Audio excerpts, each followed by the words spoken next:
Let's bring in our political panel now from Washington. Ann Gearan is a reporter for The Washington Post, and Sabrina Siddiqui is a political reporter for The Guardian. Ladies, welcome to you both. Ann, let me begin with you. Your Washington Post colleague, Philip Rucker, wrote, President Trump appears to be laying the groundwork to preemptively shift blame for any future terrorist attack on U.S. soil from his administration to the federal judiciary as well as to the media. What do you make of that as a strategy?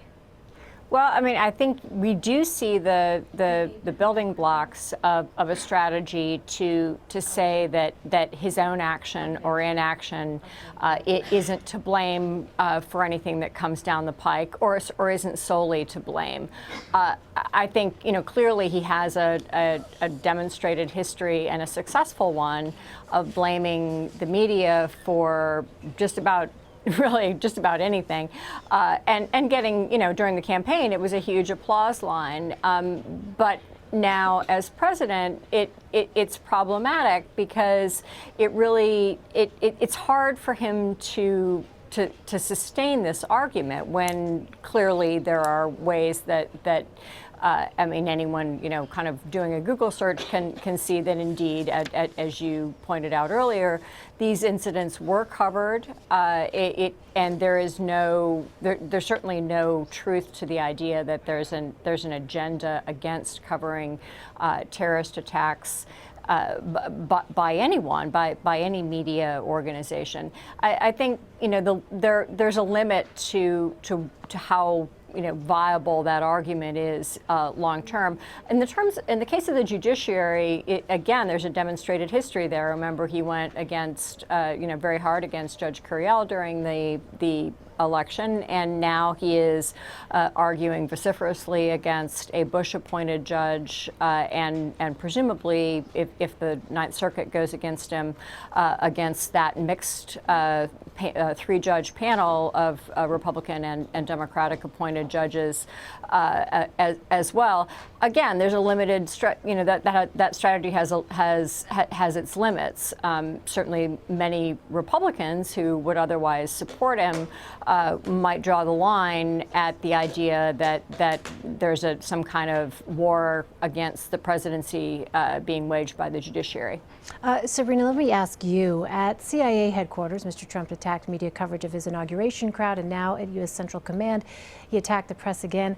I'm curious what your thoughts are about why these venues. He has other avenues, as we have seen with Twitter, as we have seen in the briefing room, White House Press Secretary Sean Spicer. Why do you think he's chosen to make these kinds of statements at these venues?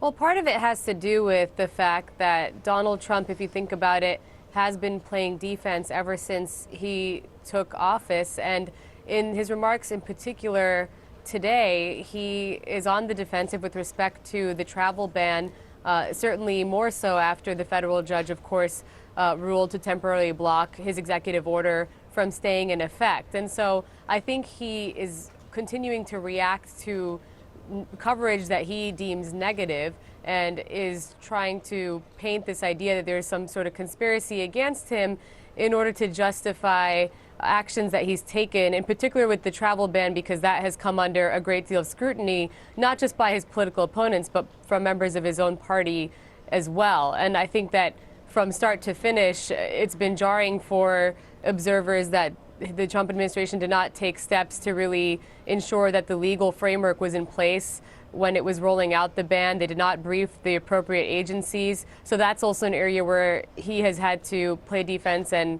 explain why it was that even the newly minted Secretary of Homeland Security was unaware of what exactly was in this order, what the extent of it was. So it's really the way that Donald Trump operates, where he's very reactive, he is very obsessive about his image. And so I don't think the venue really occurs to him so much as the desire to hit back anytime that he is under scrutiny. And so you're seeing that manifest itself, and I don't think that's going to change anytime soon. Well, I want to follow up, Sabrina, on something you just pointed out, the legal framework on this travel ban. What is at stake, you think, for the Trump administration with this Ninth Circuit Court of Appeals decision?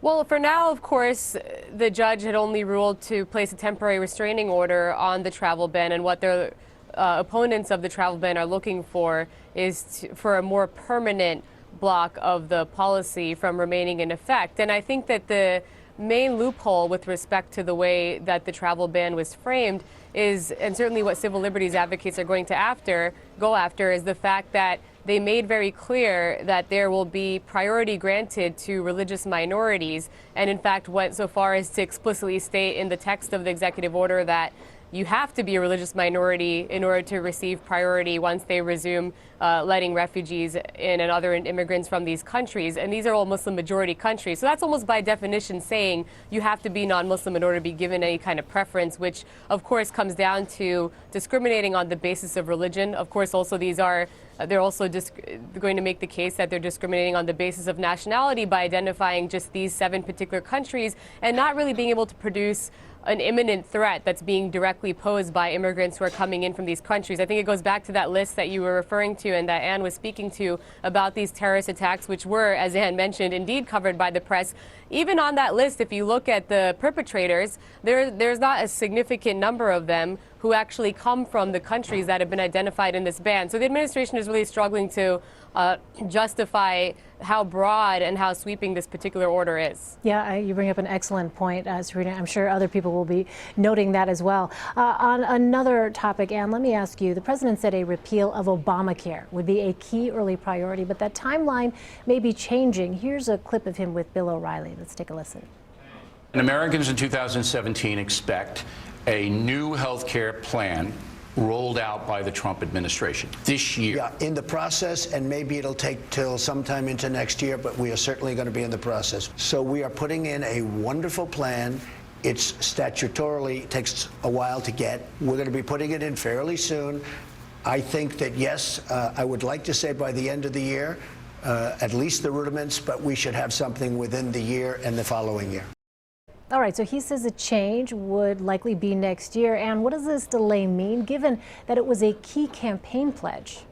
Well, I think it means that Donald Trump is running smack into the realities of the U.S. Congress and also of public opinion that doesn't want to see parts of the Obama health care law repealed that are popular parts repealed without something immediately in place behind it. And neither the administration nor Republicans in Congress have something immediately in place to put behind it, nor the means to kind of smoothly repeal and replace or repair or any of the other R words that they're using at the moment to kind of say what they're going to do here quickly. I think what we're seeing is a realization that this is going to take a little while. I do think that there is certainly a mandate politically for Trump to go ahead and try to replace the law, and he certainly has very, very strong Republican support to do that and the means to do it. It's just a question of how quickly that can happen and what the legislative mechanics would be to replace it with something else. And they will need some Democratic support to do that. That takes time to build. The legislation itself takes time to craft. The insurance companies have to be on board. There's a whole lot of stuff that they hadn't really set in place ahead of time. I don't know whether they had thought about it or not thought about it, but they certainly didn't have it all set up ahead of time. These discussions about various policies are happening against the backdrop of demonstrations that we've seen. I want to play a clip right now, Sabrina, from White House Press Secretary Sean Spicer. He's asked about protests against the Trump administration. You sense, instead of being an organic disruption, do you sense that there's an organized pushback and people are being paid to protest? Oh, absolutely. I mean, protesting has become a profession now. They have every right to do that, don't get me wrong, but I think that we need to call it what it is. It's not these organic uprisings that we've seen through the last several decades. The Tea Party was a very organic movement. This has become a very paid AstroTurf type movement. All right, so astroturfing describes a practice of making sponsored demonstrators look like their movement is organic. Sabrina, what do you think the White House is doing here with this charge of astroturfing?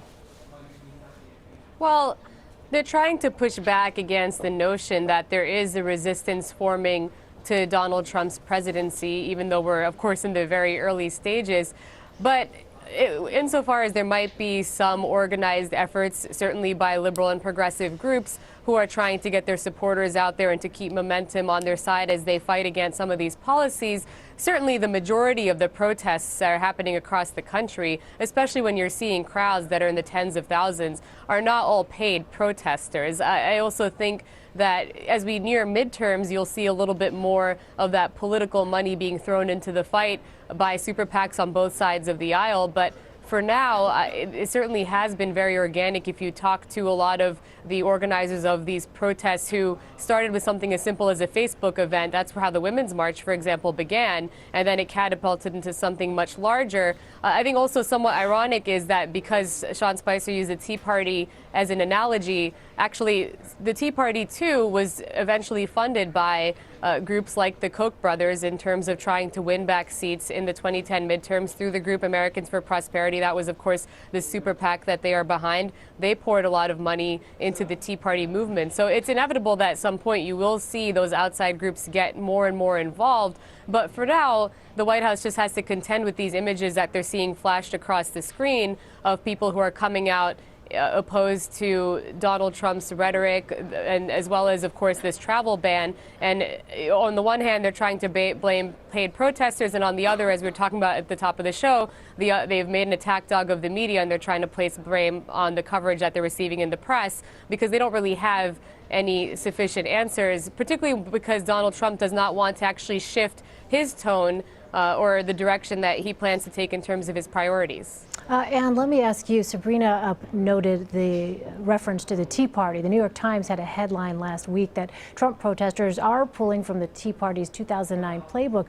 What do you make of that as a strategy from Democrats? Well, I mean, I think certainly Democrats, many of them looked on from the sidelines with a mix of admiration and aggravation at the rise of the Tea Party. It was an organic movement that very quickly became politically potent and very, very quickly became part of the political mainstream of the Republican Party. And the Democrats didn't have anything at that time that was analogous. I think it is possible that we're seeing the beginnings of an analogous movement on the left. It isn't really fully part of the Democratic Party now. It is a separate thing that is, kind of yet to be named. And the organizing principle, such as there is one, is anger and resistance to the Trump administration. But there isn't some guiding political ideology nor a political candidate leading it. I think many Democrats would like to harness that force and would like to be able to see it used toward Democratic gains in the midterms, but that's really very much to be determined. All right, we'll continue to watch how it develops. Ann Gearan and Sabrina Siddiqui, thank you ladies both for your time. Appreciate it. Thank you. Thank you.